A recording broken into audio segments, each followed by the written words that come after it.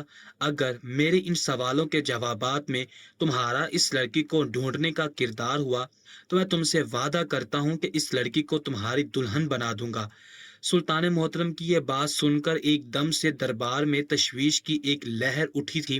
ایک دوسرے کے کان میں چہمگوئیاں ہونے لگی. کوئی کانوں کو ہاتھ لگا رہا تھا تو کوئی ایک دوسرے کے کان میں نہ جانے کیا بول رہا تھا. اور اس تاجر کا چہرہ ایک دم سے سرخ پڑ چکا تھا، جو اتنے سفر کے بعد یہاں تک پہنچا تھا کہ اپنا مسئلہ سلطان کے گوش گزار کر سکے، کیونکہ اس کے نزدیک سلطان کا فیصلہ حق اور انصاف پر مبنی ہوتا ہے. مگر اسے شاید سلطان کی بات نے بہت مایوس کیا تھا. اس سے پہلے کہ وہ سلطان سے کوئی سوال کرتا یا ان سے ناراضگی کا اظہار کرتا، سلطان نے اپنی بات جاری رکھتے ہوئے اس ضعیف العمر شخص کو مخاطب کیا. کہا کہ اے بوڑھے انسان، جس لڑکی کو نوجوانوں کی ایک بڑی فوج نہیں ڈھونڈ سکی، تم نے اسے کہاں ڈھونڈا اور اسے تاجر کے گھر تک لائے اور اس تاجر کے اعلان کے بارے میں سوال کیا. میں یہ بات جاننا چاہتا ہوں کہ جس شخص کو آنکھوں سے نظر نہیں آتا اور وہ لاٹھی کے سہارے چلتا ہے، اس نے اس بے بس لڑکی کی کھوج کیسے نکالی؟ آخر سلطان کی بات سن کر بوڑھا آدمی سوچ میں پڑ گیا، جیسے اسے سمجھ نہیں آ رہی کہ وہ بتائے یا نہ بتائے. سلطان محترم نے جب اس کے چہرے پر سوچ کی گہری پرچھائی دیکھی تو ان کی تشویش میں اضافہ ہوا. یقیناً وہ ضعیف انسان کچھ نہ کچھ ایسا راز چھپائے ہوئے تھا جس کو جان لینے کے بعد شاید اپنا فیصلہ بدل سکتے تھے.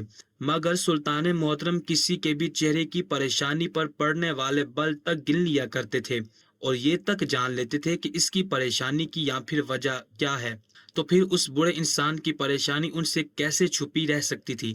سلطان محترم اس بوڑھے کے بولنے کا انتظار کرنے لگے، کیونکہ وہ واقعی شدت سے جاننا چاہتے تھے کہ اس نے اس نازک دوشیزہ کو ان گنڈوں سے کیسے چھڑوایا جو اسے اٹھا کر لے گئے تھے۔ سلطان محترم نے بوڑھے کو دھمکی دی کہ اگر تم نے ہمیں سچ نہ بتایا تو ہم سپاہیوں کی فوج کو چھان بین کے لیے لگا دیں گے اور تمہارا جھوٹ پکڑے جانے پر تمہیں کڑی سے کڑی سزا دیں گے۔ اس لیے جان کی امان اسی میں ہے کہ تم ہمیں سچ سچ بتا دو۔ اور 80 سالہ بوڑھا جسے آنکھوں سے صحیح ڈھنگ سے نظر نہیں آتا تھا اور جس کی چال لڑکھڑا جاتی تھی، اس نے ایک ایسا پردہ فاش کیا کہ دربار کے اندر موجود لوگوں میں تشویش کی لہر دوڑ گئی۔ ان کے چہرے پر ایسے آثار نمودار ہو گئے جو کسی انہونی بات کو سن کر ہوتے ہیں، کیونکہ آج تک انہوں نے ایسا واقعہ اپنے کانوں سے نہیں سنا تھا۔ اور تاجر جو اب تک بالکل سکتے کی حالت میں کھڑا تھا کہ وہ کیسے اپنی جان سے عزیز بیٹی کو ایک بوڑھے انسان کے حوالے کر دے، ایک دم سے سلطان کے قدموں میں گر پڑا اور ان سے کہنے لگا کہ سلطان محترم، خدا کے لیے میری بیٹی کی شادی اسی بوڑھے کے ساتھ کر دیں، مگر میری بیٹی پر اس قدر ظلم نہ کرے۔ اب تو صورتحال ایسی ہو چکی تھی کہ سلطان معظم تشویش میں پڑ گئے، کیونکہ انہیں آج تک ایسا مسئلہ درپیش نہیں آیا تھا کہ پہلے جو انسان اپنی بیٹی کو کسی صورت بھی اس 80 سالہ بوڑھے کے ساتھ نہیں بیانا چاہتا تھا، ایک دم سے سلطان محترم کے قدموں میں گر گیا اور کہا کہ آپ اسی بوڑھے کے ساتھ میری بیٹی کو رخصت کر دے، کیونکہ بوڑھے نے جس راز سے پردہ اٹھایا تھا وہ ایک ایسا راز تھا کہ سننے والوں کے کانوں سے دھواں نکل آیا اور دیکھنے والی آنکھیں اشک بار ہو گئیں۔ مصر کی گلیوں میں آج کی رات پہلے سے بڑھ کر تاریخ تھی۔ رات کی سیاہی اپنے پر پھیلائی ہوئی تھی اور لوگوں کی سیاہ کاریوں کو اپنے اندر جذب کر رہی تھی۔ یہ مصر کا ایک ایسا علاقہ تھا جہاں پر شرفاء اور روسا رہتے تھے۔ اونچے اونچے گھروں کے اندر ایک گھر ایسا بھی تھا جس کی کھڑکی باہر کی جانب کھلتی تھی اور اس میں سے ایک بہت ہی خوبصورت لڑکی بالکل چاند کی طرح حسین آسمان پر براجمان چاند کو دیکھ رہی تھی، اور اس قدر محو تھی کہ یہ تک نہ جان سکی کہ اس کی بالکنی سے کوئی چھلانگ کر کھڑکی تک آ چکا ہے۔ وہ ایک ایسا انسان تھا جو ایک ہی لمحے میں اس لڑکی کی زندگی کو خراب کرنا چاہتا تھا، اس لڑکی کی آنکھوں کی جھوٹ کو بجھانا چاہتا تھا اور اس کی آنکھوں سے سارے خواب چھیننا چاہتا تھا۔ وہ دبے قدموں کھڑکی کے قریب آیا جہاں پر بالکل اندھیرا تھا کہ وہ لڑکی دیکھ نہ سکے کہ اس کی طاق میں کون کھڑا ہے اور کون اس کے لیے وہاں گھات لگائے بیٹھا ہے۔ اس سے پہلے ہی لڑکی نے اپنی کھڑکی کو بند کر دیا، کمرے میں آرام کے لیے بستر پر لیٹی۔ اس نوجوان نے زور سے اس دوشیزہ کو بازو سے دبوچا۔ اس کی گرفت میں اتنی سختی تھی کہ اس نازک کلی کے ہاتھوں کی چوڑیاں ٹوٹ کر نیچے زمین پر بکھر گئیں اور اس کے لبوں سے ایک سسکاری سی نکلی، مگر آواز اتنی ہلکی تھی کہ اس محل میں موجود کوئی دوسرا ذی روح اس آواز کی کھوج میں یہاں نہیں آ سکتا تھا۔ اس لیے اس نوجوان نے موقع سے فائدہ اٹھایا اور اچانک اس کے منہ پر رومال رکھ دیا، جس کی وجہ سے لڑکی اپنی ہوش و حواس کی دنیا سے غافل ہو گئی اور اس کی آنکھیں بند ہو گئی۔ وہ نوجوان اب اسے کندھے پر لادے اپنے ٹھکانے کی طرف لے جا رہا تھا۔ اس کے قدم لڑکھڑا رہے تھے جیسے اس دوشیزہ کو اٹھانا اس کے لیے کسی جان جوخم میں ڈالنے کے برابر ہو، مگر وہ جو کرنے کی ٹھان چکا تھا اس سے رکنے والا نہیں تھا۔ جب وہ لڑکی کو ایک کال کوٹری میں لے آیا جہاں پر مکمل اندھیرا تھا، شاید وہ کوئی گودام تھا جہاں پر جا بجا بوریوں میں کوئی چیز ذخیرہ کی ہوئی تھی۔ اس نے ایک بوری کے پاس اسے نیچے لٹا دیا۔ وہ بالکل بے جان موم کی گڑیاں کی طرح فرش پر لیٹ چکی تھی، کیونکہ وہ اپنے ہوش و حواس کی دنیا میں نہیں تھی۔ اسے تو یہ تک نہیں پتا تھا کہ اسے اپنے محل سے اٹھا کر ایک ایسی جگہ پر لایا گیا ہے جہاں سے اس کی زندگی کی بربادی کی شروعات ہونے والی ہے اور اس کے سارے ارمان جلنے والے ہیں۔ وہ شخص جس کی آنکھوں میں جنون اترا ہوا تھا اس لڑکی کے نازک سراپے پر اپنی آنکھیں گاڑے ہوئے تھا۔ اس کا بس نہ چلتا تھا کہ اس کے ساتھ کیا کر ڈالے، جسے پانے کے لیے اس نے ایسا ہتھ کنڈا اپنایا تھا جس میں اس کی خود کی جان جانے کا بھی خطرہ لاحق ہو سکتا تھا، کیونکہ وہ لڑکی ایک بہت بڑے رئیس اور تاجر کی بیٹی تھی جو اس کے اغواہ کاروں کو پاتال سے بھی ڈھونڈ کر نم نکالنے کی طاقت رکھتا تھا، مگر اس کی آنکھوں پر تو جنون کی پٹی بندھی دی تھی اور اس کے دماغ تک آتی ہوئی ہر سوچ بالکل ہی بند ہو چکی تھی۔ وہ ہوس زدہ آنکھوں سے اس لڑکی کے آر پار نظر گاڑے اسے دیکھ رہا تھا، اور پھر اس نے آہستہ سے اس کا دوپٹہ ایک سائڈ پر اتار کر پھینک دیا اور پھر اس نازک کلی کو اپنے جنون کی شدت سے مسلنے لگا، کیونکہ اس طرح کے انسان جب باعزت طریقے سے کس لڑکی کو اپنی زندگی میں شامل نہیں کر سکتے تو پھر وہ اس طرح کے ہتھ کنڈے استعمال کرتے ہیں کہ وہ لڑکی کسی دوسرے انسان کے لیے بھی قابل استعمال نہ رہے۔ اور اس دن شاید اس انسان کا یہی مقصد تھا کہ وہ لڑکی کسی دوسرے مرد کے لیے بالکل ناکارہ ہو جائے اور وہ ساری زندگی کے لیے اس کے ساتھ مکھی ہو جائے، اس کا باپ مجبور ہو جائے، پھر اس لڑکی کو اس نوجوان کے حوالے کر دے۔ وہ اپنی سوچی سمجھی گئی تدبیر کے تحت اس چیز کو عملی جامہ پہنا رہا تھا، مگر اسے نہیں معلوم تھا کہ اس کے گھر میں ایک بوڑھا بزرگ بھی رہتا ہے جو اس کے سارے منصوبوں پر پانی پھیر دے گا اور اپنے اس بھتیجے کو اپنے ہاتھوں سے سولی پر چڑھائے گا جس نے اس دوشیزہ کے نازک وجود کے ساتھ اس قدر چھیڑ خانی کی۔ جب وہ نوجوان اس دوشیزہ سے پوری طرح سے سیر ہو چکا تو ایک طرف کو بیٹھ کر اپنے بال زور زور سے نوچنے لگا۔ دور سے دیکھنے پر وہ ایک جنونی اور عقل سے عاری انسان لگتا تھا، مگر انسانوں میں جب انسانیت ختم ہو جائے تو وہ انسان کہلائے جانے کے لائق نہیں رہ جاتے، اسی لیے اسے انسان کہنا سراسر غلط بات تھی۔ اتنے میں اس گودام کا دروازہ زور سے دھر دھر آیا تو وہ نوجوان ایک دم سے ہڑبڑا کر اٹھا۔ اس نے اتنا گھناؤنا جرم کر لیا تھا، مگر اب اسے یہ سمجھ نہیں آ رہی تھی کہ اس صورتحال کو کس طرح سے اپنے ہاتھ میں کرنا ہے، کیونکہ جب انسان گناہ کرتا ہے تو اسے وقتی لذت میں احساس نہیں ہوتا کہ وہ کیا کر چکا ہے، مگر جب اس کے نتائج بھگتنے کا وقت آتا ہے تو اس کے 14 طبق روشن ہو جاتے ہیں اور سارے پلان دھرے کے دھرے رہ جاتے ہیں۔ جب اس نے دروازہ کھولا تو سامنے ایک 80 سالہ بزرگ جھریاں زدہ چہرے لیے پریشانی کی حالت میں اس نوجوان کی طرف دیکھنے لگا جو اس کا بھتیجا تھا اور جسے پال پوس کر اس نے بڑا کیا تھا۔ بوڑھے نے جب اس کی آنکھوں میں آنکھیں ڈال کر دیکھا تو اس سے کچھ انہونی کا احساس ہوا، کیونکہ اس کے بھتیجے کا دماغ اکثر ہی اپنی جگہ سے ہل جاتا تھا۔ وہ ایک پاگل اور مجنون تھا جو اکثر ہی ایسے وبال اس بوڑھے کے لیے کھڑے کر رہا تھا کہ وہ بوڑھا بیچارہ پریشان ہو جاتا تھا، مگر اس نوجوان کو چھوڑ بھی نہیں سکتا تھا، کیونکہ وہ نوجوان اس کے مرحوم بھائی کی نشانی تھی۔ نوجوان کی عمر تقریباً 35 سال کی تھی، مگر اس کا دماغ بالکل بچوں جیسا تھا۔ جو چیز اسے پسند آ جاتی اسے حاصل کر کے ہی دم لیتا تھا، یہ نہیں دیکھتا تھا کہ وہ چیز اس کی دسترس میں ہے یا نہیں۔ اسے ہر چیز اپنے دھونس اور ضد سے حاصل کرنے کا جنون تھا۔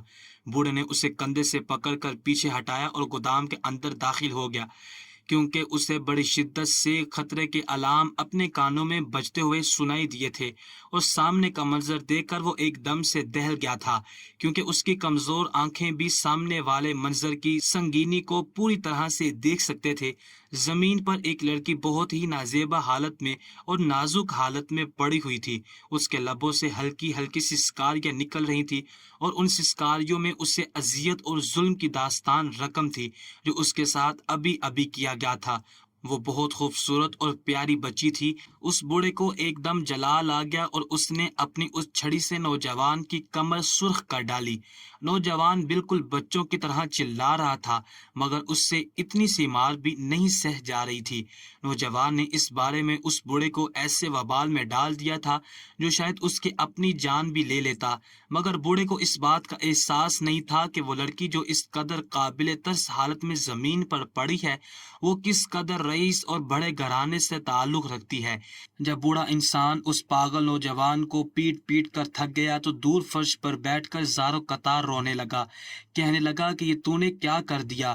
تو نے ایک کامل لڑکی کی عصمت کے ساتھ کھلواڑ کیا، میں تجھے خود سولی پر چڑھاؤں گا۔ اس بوڑھے انسان نے ایک عزم کے ساتھ کہا تھا۔ نوجوان آہستہ آہستہ اس بوڑھے کے قریب آیا اور اس کے پاؤں میں گر گیا، کہنے لگا کہ دادا جان، مجھے یہ گڑیا پسند تھی، مجھے یہ چاہیے تھی، مگر میرے پاس اس کو خریدنے کے لیے پیسے نہیں تھے، اس لیے میں نے اسے چڑا لیا اور کسی دوسرے خریدار کے قابل بھی نہیں چھوڑا۔ یہ کہہ کر وہ زور زور سے ہنسنے لگا، بالکل پاگلوں کی طرح، کیونکہ وہ واقعی ایک پاگل اور نفسیاتی مریض تھا۔ بوڑھے نے اپنا سر پکڑ لیا، کیونکہ اگلا روز شاید اس سے بھی زیادہ آزمائشوں والا ہونے والا تھا کہ اس لڑکی کا پتہ چل گیا تھا کہ وہ کون ہے۔ اگلی صبح جب مصر کے بازاروں گلیوں میں ایک ضروری اعلان کیا جانے لگا جسے سن کر ہر کوئی حیرت زدہ تھا، بوڑھا بھی اس بازار میں سر دیے بیٹھا تھا اور اپنے بال نوچ رہا تھا کہ اس بار اس کے پاگل بھتیجے نے کیا کر دیا۔ وہ ایک لڑکی اب تک نازک حالت میں تھی اور بوڑھا اس کی تیمارداری میں لگا ہوا تھا۔ اب بھی وہ ایک حکیم سے خاص قسم کی دوائی لینے آیا تھا تاکہ اس لڑکی کے زخم کچھ بھر جائیں، مگر اعلان سننے کے بعد اس کے 14 طبق روشن ہو گئے تھے، کیونکہ وہ لڑکی ایک بہت بڑے رئیس اور تاجر کی بیٹی تھی، اور اس تاجر نے اعلان کر دیا تھا کہ اگر اس کی بیٹی کو، جو ایک ہفتہ پہلے اغوا ہو چکی ہے، کوئی زندہ سلامت اس تک پہنچائے گا تو وہ اس آدمی کے ساتھ اس کی بیٹی کا نکاح کر دے گا۔ یہ اعلان سننا تھا کہ بوڑھے نے اپنے چہرے پر اپنے دونوں ہاتھ رکھ لیے اور پھوٹ پھوٹ کر رونے لگا، کیونکہ اب تو اسے اپنے بھتیجے کی موت بالکل اپنی آنکھوں کے سامنے نظر آ رہی تھی۔ اب اسے اس تاجر کے عتاب سے کوئی نہیں بچا سکتا تھا۔ وہ بزرگ نڈھال قدموں کے ساتھ جب گھر میں داخل ہوا تو وہ لڑکی بستر پر پڑی تھی، صدیوں کے بیمار لگ رہی تھی۔ بوڑھے نے اس سے بات کرنے کی بہت کوشش کی، مگر اس کے تو جیسے لب ہی سل چکے ہیں، کیونکہ اس کے ساتھ اتنا بڑا ظلم ہوا تھا کہ شاید اب کوئی بھی اسے اپنا سکتا۔ بوڑھے نے اس کے سر پر ہاتھ رکھا اور کہا کہ میں تجھے انصاف ضرور دلاؤں گا، اس کے لیے مجھے اپنے بھانجے کو خود پھانسی پر چڑھانا پڑے، کیونکہ میں کسی مظلوم لڑکی کے ساتھ اتنا بڑا ظلم ہوتے نہیں دے سکتا۔ اس لڑکی نے امید سے بوڑھے کی طرف دیکھا اور پھر اپنی آنکھیں دوبارہ سے بند کر لی کہ اب اسے دنیا کے کوئی مناظر دیکھنے میں دلچسپی نہیں تھی۔ کچھ دنوں کی تیمارداری اور علاج کے بعد جب وہ لڑکی چلنے پھرنے کے قابل ہو گئی تو وہ بوڑھا اس کا ہاتھ تھامے اس تاجر کے گھر چلا گیا اور اس کے گوش گزار اس کا اعلان کر دیا کہ اس لڑکی کا نکاح مجھ سے کرو، کیونکہ میں نے اسے ڈھونڈا ہے۔ جب اس مالدار تاجر نے اپنی بیٹی کو زندہ سلامت دیکھا تو اسے بجائے خوشی کے تشویش لاحق ہوگی، کیونکہ اس 80 سال کے بزرگ سے اپنی بیٹی کی شادی کرنے سے تو بہتر تھا کہ وہ اپنی بیٹی کا گلا ہی دبا دیتا۔ مگر وہ اپنا مسئلہ سلطان کے پاس لے کر چلے گئے، کیونکہ سلطان محترم ہی اس کی آخری امید تھی، اور آج دربار میں جب اس راز سے پردہ اٹھ چکا تھا کہ اس بوڑھے نے اس لڑکی کو کیسے تلاش کیا تھا اور کیوں اس لڑکی سے شادی کرنا چاہتا تھا، یہ سوال کا جواب سننے کے بعد تاجر ایک دم سلطان کے قدموں میں گر پڑا۔ کہا کہ سلطان محترم، میری بیٹی کی عظمت کو تار تار کیا گیا ہے۔ یہ میری وہ بیٹی ہے جو میری زندگی بھر کی محنتوں کا صلہ ہے، جس کے لیے میں نے آنکھوں میں نہ جانے کون کون سے خواب سجا رکھی ہیں، مگر اس درندے نوجوان نے ایک ہی پل میں میرے سارے خواب نوچ ڈالے، میری اس بچی کی زندگی برباد کر ڈالی کہ آج کوئی بھی نوجوان میری بیٹی کو اپنانے کے لیے تیار نہیں ہے، کیونکہ آنکھوں دیکھی مکھی کوئی بھی نہیں نکلتا۔ اس لیے آپ سے درخواست کرتا ہوں کہ میری بیٹی کا نکاح اس بوڑھے سے کر دیجیے، جس نے اپنے بھتیجے کی جان کی پرواہ کیے بغیر سچ کو سامنے لایا۔ اب وہ ادب سے سلطان محترم کے آگے سر جھکائے کھڑا تھا، کیونکہ اسے کوئی بھی سزا قبول تھی۔ بے شک اس کے بھتیجے نے انسانیت سے گرا ہوا کام کیا تھا۔ جب اس نے اپنے بھتیجے کو مار پیٹ کر سچ بلوایا تھا تو وہ سچ اتنا شرمناک تھا کہ کچھ دیر کے لیے تو بوڑھا بھی دنگ رہ گیا تھا، کیونکہ اس نوجوان کا کہنا تھا کہ وہ ہر روز چھپ چھپ کر اس لڑکی کو دیکھنے جاتا تھا۔ جب وہ کھڑکی سے اپنا چہرہ باہر نکالتی تھی، وہ روز ٹکٹکی باندھے اس کھڑکی کو دیکھتا تھا۔ وہ دوشیزہ اس پاگل نوجوان کے لیے کسی چاند سے کم نہیں تھی، جسے پانا اس کی دسترت میں نہیں تھا۔ اس لیے اس نے اپنے ذہن میں منصوبہ بندی بنانا شروع کر دی کہ اس لڑکی کو کس طرح سے حاصل کیا جائے، کیونکہ اس کا جنون اس کے دماغ پر حاوی ہو چکا تھا اور سوچ سمجھ بالکل ختم ہو چکی تھی۔ اس نے ایک رات اپنے بنائے گئے منصوبے کی تکمیل کے لیے اس کی بالکنی کے اندر چھلانگ لگا دی۔ وہ ایک مضبوط جسم کا مالک نوجوان تھا، اس کے لیے اس نازک سی کلی کو چرانا اس کے بائیں ہاتھ کا کھیل تھا۔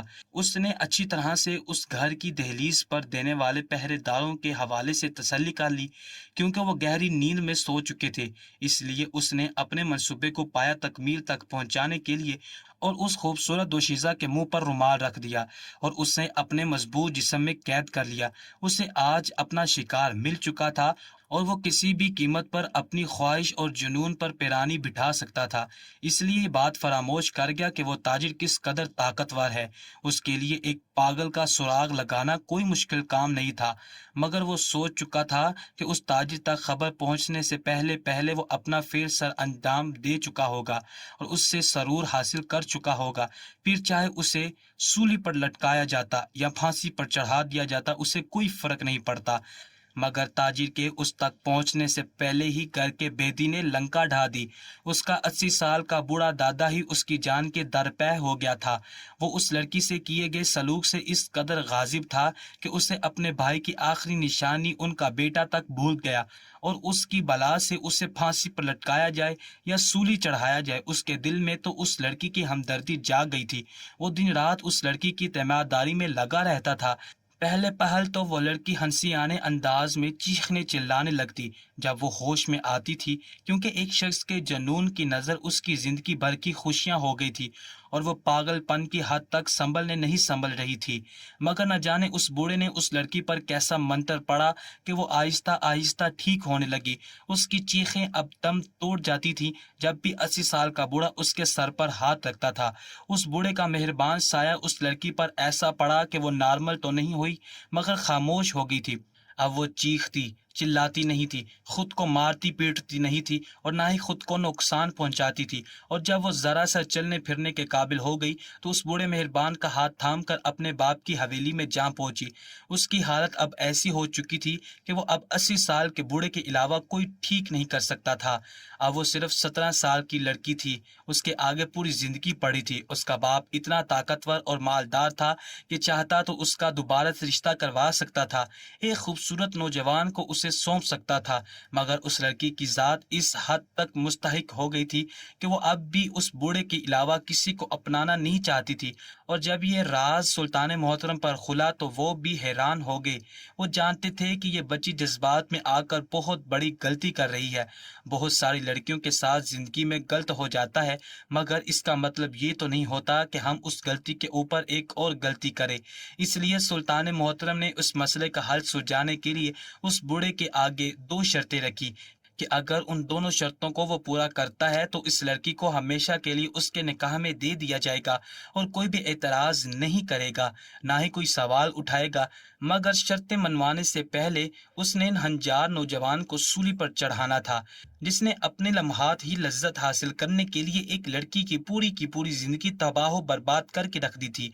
سلطان محترم کا بس نہیں چل رہا تھا کہ اس لڑکے کو پاتال سے بھی ڈھونڈ کر اسے کڑی سے کڑی سزا دے اور سب کے لیے نشان عبرت بنا دے، تاکہ کوئی بھی اس طرح کا عمل کرنے سے پہلے 1000 بار سوچے۔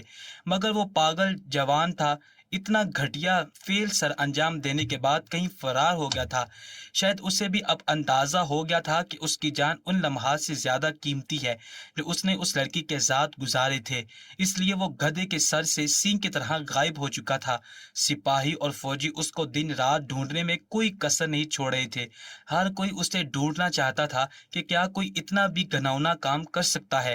جب تک اس نوجوان کا پتہ نہیں چلتا، سلطان محترم نے اس لڑکی کو اپنے حرم میں کنیزوں کے ساتھ بھیج دیا، اس کا خاص خیال رکھنے کی تاکید کی، اور نہ صرف جسمانی طور پر تعزیت میں تھی بلکہ ذہنی طور پر بھی بے پناہ اذیتوں میں مبتلا تھی۔ اس لیے اس کا علاج خاص طور کی جڑی بوٹیوں کے ساتھ کرنا ضروری تھا۔ اس سلسلے میں سلطان محترم نے مصر کے نہایت ہی دانا حکیم اپنے محل میں بلائے اور ان کی رائے اس معاملے میں لی کہ یہ لڑکی اس بوڑھے آدمی کے ساتھ شادی کروانا چاہتی ہے۔ آخر وہ اس حد تک اپنی بات پر کیوں اڑی ہے؟ جس پر مختلف حکیموں نے مختلف آراء بھی انہوں نے کہا کہ شاید لڑکی اساس سے کمتری میں مبتلا ہو چکی ہے۔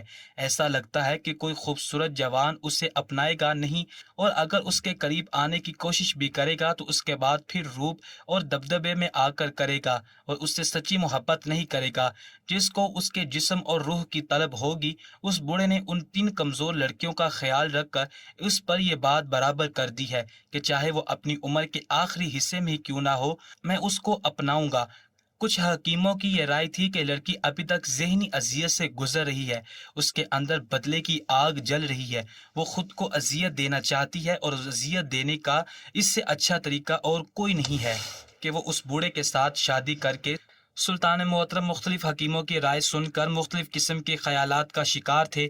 انہیں واقعی کچھ سمجھ نہیں آ رہا تھا کہ اس لڑکی کو کیسے اس فیصلے سے ہٹایا جائے، کیونکہ بوڑھے کو تو ایک دھمکی ہی کافی تھی اور وہ یہاں سے ہمیشہ کے لیے بھاگ جاتا، یا اسے انعام و اکرام سے نواز دیا جاتا کہ تم نے ایک تاجر کی بیٹی کی اتنی خدمت کی ہے، تم صحیح انعام کے حقدار ہو۔ مگر یہاں تک بات پہنچتی نہیں تھی۔ تاجر کی بیٹی باضد تھی، اس لیے اس کا ذہنی اور جسمانی علاج کرنے کے لیے حکماء مختلف طریقہ علاج استعمال کرنے لگے تاکہ وہ لڑکی جلد زندگی کی طرف رجوع کرے، اور سلطان محترم خود اپنے ہاتھوں سے اس کا رشتہ کسی ایسے نوجوان کے ساتھ کریں جو اس کی دولت کا دیوانہ نہ ہو بلکہ اس لڑکی کی معصومیت پر مر مٹے۔ مگر ان کے علاج سے تو کوئی فرق ہی نہیں پڑ رہا تھا، کیونکہ جو انسان اپنے ذہن میں ایک بات بٹھا لے کہ اسے بس ایک ہی طریقے سے ٹھیک ہونا ہے تو دوسرا کئی انداز سے ٹھیک نہیں کر سکتا۔ بالآخر ایک دن پھر دربار میں ہلچل سی مچ گئی تھی، کیونکہ جسے دیکھنے اور جسے سزا دینے کا سب نے شدت سے انتظار کیا تھا وہ مل گیا تھا۔ سپاہیوں نے اسے ڈھونڈ لیا تھا۔ جب وہ سلطان کے دربار میں گھٹنوں کے بل پیش کیا گیا تھا تو اس کی آنکھوں میں بے پناہ خوف و ہراس تھا، اس کی شکل سے نحوست ٹپک رہی تھی، اس کے بال یوں بکھرے ہوئے تھے جیسے کئی مہینوں سے نہایا نہ ہو۔ دور ہی سے اسے دیکھ کر گھن محسوس ہو رہی تھی، اس کے گناہ کی بدبو دربار کی دیواروں سے ٹکرا رہی تھی، اور اس کی حالت جو کسی فقیر اور پاگل سے کم نہیں لگتی تھی، کیونکہ اس دوران اس نے ہر جگہ سر چھپانے کی کوشش کی تھی مگر اسے کہیں پناہ نہیں ملی تھی۔ سچ کہتے ہیں کہ جو انسان اپنی سرکشی میں حد سے زیادہ گزر جائے تو اللہ تعالیٰ دنیا میں ہی اس کی پکڑ ضرور کرتا ہے، اور آج اس نوجوان کا آخری دن تھا، کیونکہ سلطان دیکھ چکے تھے کہ اب وہ لڑکی کافی حد تک بہتر ہو رہی ہے، اس کی طبیعت پہلے سے زیادہ سنبھلنے لگی ہے۔ سلطان محترم چاہتے تو یہی تھے کہ اس لڑکی کے سامنے اس مکروہ شکل انسان کو سزا دی جائے اور اس لڑکی کے کلیجے میں کچھ ٹھنڈ پڑے، مگر وہ کوئی رسک نہیں لینا چاہتے تھے، کیونکہ پہلے ہی وہ بڑی مشکل سے اس ڈرامہ سے نکل رہی تھی۔ سلطان محترم اس نوجوان کی شکل اسے دکھا کر اسے دوبارہ سے اس اذیت میں گھسیٹنا نہیں چاہتے تھے، اس لیے تاجر کی بیٹی کے سامنے اسے سزا دینے کا کوئی تک نہیں بنتا تھا، مگر سلطان اسے ہر دیکھنے والی آنکھ کے لیے نشان عبرت بنانا چاہتے تھے، اس لیے اسے چونک میں لے جایا گیا اور وہاں پر اسے سولی چڑھا دیا گیا، اور بالآخر وہ جہنم واصل ہوا اور اپنے انجام کو پہنچا جس نے ایک معصوم بچی کی زندگی خراب کر دی تھی۔ اسی روز دربار میں وہ 80 سال کا بوڑھا بھی آ گیا۔ اس کی آنکھوں میں بے پناہ اذیت تھی، کیونکہ اسے اپنے بھتیجے کی موت کا بے پناہ صدمہ تھا۔ چاہے وہ جیسا بھی تھا، اس کا اپنا خون تھا، اس کے بھائی کی آخری نشانی تھی۔ ایسی ناجار اولاد کو ماں باپ پھر بھی چھوڑ نہیں سکتے اور نہ ہی انہیں در بدر کر سکتے ہیں، مگر سلطان کے فیصلے کے آگے کسی کی نہ چلتی تھی، اور انہوں نے بالکل انصاف پر مبنی فیصلہ کیا تھا۔ اب ان کا فیصلہ اس بوڑھے شخص اور اس دوشیزہ کی شادی کے حوالے سے تھا جو انہیں کافی مشکل میں گرفتار کر چکا تھا، مگر سلطان کے پاس تو ہر مسئلے کا حل ہوتا ہے، اس لیے وہ بوڑھے کے پاس آئے اور کہا کہ میں اس لڑکی کا ہاتھ تمہارے ہاتھ میں دینے کو تیار ہوں، اس کا نکاح تمہارے ساتھ کرنے کو تیار ہوں، مگر میری 2 شرطیں ہیں۔ اگر تم ان کو مان لو گے تو میں تو کیا کسی کی بھی ہمت نہیں ہوگی کہ وہ اعتراض کر سکے۔ ساتھ کھڑا لڑکی کا باپ ایک دم سے نظریں جھکا گیا، کیونکہ وہ اس بات میں بے اختیار تھا۔ اب فیصلہ صرف اور صرف سلطان نہیں کرنا تھا، اور سلطان نے اس کے سامنے 2 ایسی شرطیں رکھی کہ وہ بوڑھا ایک دم سلطان کی شکل دیکھنے لگا جیسے ان کے سر پر سینگ آگے ہوں۔ سلطان محترم نے کہا کہ میری پہلی شرط یہ ہے کہ تم اپنے گھر سے اس لڑکی کے گھر تک کا فاصلہ بغیر کسی سہارے کے پیدل چل کر طے کرو گے اور اسے اپناؤ گے، تاکہ مجھے علم ہو سکے کہ تم کس حد تک آگے جا کر اس کا ساتھ نبھانے کی طاقت رکھتے ہو، اس کے سامنے ڈھال بن کر زمانے کی نرمی سختی سے بچاتے ہو۔ اور بوڑھا ایک دم سے سلطان کی بات سن کر ہانپنے لگا، جیسے اسے یہ سوچ کر بھی سانس چڑھ گیا ہو۔ سلطان محترم کی دوسری شرط پہلی شرط سے بھی زیادہ کڑی تھی۔ انہوں نے کہا کہ وہ لڑکی تمہیں دل سے اپنانا چاہتی ہے، میں نہیں جانتا کہ اس کے پیچھے کیا وجہ ہے جس نے اسے چند دنوں میں ہی تمہارا گرویدہ بنا دیا ہے، مگر اگر تم نے دوسری شرط ہی پوری نہ کی تو پھر تم خاموشی سے اپنی راہ لے لو گے، کیونکہ یہ سلطان کا حکم ہے۔ وہ ایک دم سے روب میں آگے اور کہا کہ آپ جو کہیں گے میں ویسا ہی کروں گا، آپ حکم تو کریں، میں آپ کی دوسری شرط بھی مان لوں گا۔ مگر سلطان کی دوسری شرط سن کر تو اس کے کانوں سے دھواں نکل آیا تھا، جیسے اس نے انہیں اپنے کانوں پر یقین نہ ہو کہ سلطان محترم اس طرح کی کوئی خواہش کر سکتے ہیں۔ سلطان محترم اس کے قریب آئے اور کہا کہ میری دوسری شرط یہ ہے کہ تم اس لڑکی کے ساتھ نکاح کرنے سے پہلے میری ایک کنیز کے ساتھ رات گزارو گے۔ اگر تم اس کنیز کو خوش کر پائے تو میں تمہیں وہ لڑکی سونپ دوں گا، کیونکہ ہر عورت چاہتی ہے کہ اس کی نفسیاتی خواہشات کی بھی تکمیل ایک مرد پوری طرح سے کر سکے۔ اب تو درباریوں کو یقین ہو چلا کہ سلطان محترم کا دماغ سٹکایا گیا ہے، کیونکہ وہ اتنا بڑا ناانصافی کیسے کر سکتے ہیں؟ بھلا بیچاری کنیز کا کیا قصور تھا جو اس کے ساتھ رات گزارے گی؟ مگر سلطان محترم کی دوسری شرط پہلی شرط کی مکمل ہونے کی صورت میں ہی لاگو ہوتی تھی، اس لیے پہلی شرط کو پورا کرنے کے لیے اس بوڑھے آدمی کو اپنے گھر سے اس لڑکی کے گھر تک کا فاصلہ پیدل چل کر طے کرنا تھا۔ بغیر سہارے کے سب لوگ یہ تماشا دیکھنے کے منتظر تھے اور انہوں نے راستے میں اپنی آنکھیں بچھا دی تھی کہ اس بوڑھے کا حشر دیکھیں، کیونکہ وہ تو تھوڑی دیر چل کر ہانپنے لگتا ہے۔ لوگوں کا خیال تھا کہ شاید وہ دلہن کے گھر تک نہیں پہنچ پائے گا اور راستے میں ہی اس دارائے فانی سے کوچ کر جائے گا۔ سب لوگ ایک دوسرے کی شکلیں دیکھ کر ہنس رہے تھے اور اس کا مذاق اڑا رہے تھے۔ جو شرط سن کر ہی ہانپنے لگا تھا، بھلا وہ دن آ گیا جب اس نے اپنے سر پر صحرا سجا کر دلہن کے گھر تک پیدل چل کر جانا تھا۔ دلہن کے گھر تک کا فاصلہ تقریباً 3 سے 4 میل کا تھا۔ وہ گھر سے نکلا اپنے باراتیوں کے ہمراہ تو بمشکل آدھا میل ہی چل کر دھرم سے نیچے گر گیا۔ اس کے سارے کپڑے کیچڑ اور مٹی سے لت پت ہو گئے اور لوگ دور سے ہی دیکھ کر اس کا مذاق اڑانے لگے کہ چلا ہے بوڑھا جوان دوشیزہ سے شادی کرنے۔ سلطان محترم یہ بات اچھی طرح سے جانتے تھے کہ وہ بوڑھا پہلی شرط ہی ہار جائے گا اور دوسری شرط تک جانے کی نوبت ہی نہیں آئے گی، اس لیے انہوں نے دوسری شرط رکھی تھی۔ اور ایسا ہی ہوا تھا کہ وہ 80 سال کا بوڑھا مایوسی کے عالم میں اپنے گھر کی طرف چلنے لگا اور سب کے دلوں میں ایک سکون کی لہر دوڑ گئی تھی۔ سلطان نے کیسا عقل مندانہ فیصلہ کیا کہ سانپ بھی مر گیا اور لاٹھی بھی نہیں ٹوٹی۔ اور رہی بات اس لڑکی کی جو دلہن بیٹھی گھر میں اپنے دلہے کا انتظار کر رہی تھی، جب اس نے اپنا دلہا دیکھا تو ایک دم اس کی آنکھیں پھٹی کی پھٹی رہ گئی، کیونکہ اس کے سامنے اس کے دلہے کی شکل میں اور کوئی نہیں بلکہ خود سلطان محترم ہی تھے۔ انہوں نے اس لڑکی کی دھرت بڑی کہانی سن کر ہی ٹھان لی تھی کہ کوئی بھی نوجوان اتنی ہمت والا نہیں ہے کہ ایک برتری ہوئی عورت سے نکاح کر لے، مگر یہ حوصلہ صرف سلطان محترم کے اندر تھا، اس لیے انہوں نے اس لڑکی کو پورے دل سے اپنا لیا اور اسے عزت و مان اور چاہت، اور یوں وہ لڑکی سلطان محترم کی بیوی کے روپ میں حرم میں چلی گئی۔ تاجر کی خوشی کو کوئی ٹھکانہ نہیں تھا، کیونکہ اسے ایک ایسا داماد ملا تھا جو لاکھوں میں نہیں بلکہ کروڑوں میں ایک تھا، اور سلطان محترم کی دانائی نے اس بوڑھے کو بھی ناک و چنے چبوا دیے تھے اور جوان لڑکا بھی اپنے جرم کی سزا تک پہنچ گیا تھا۔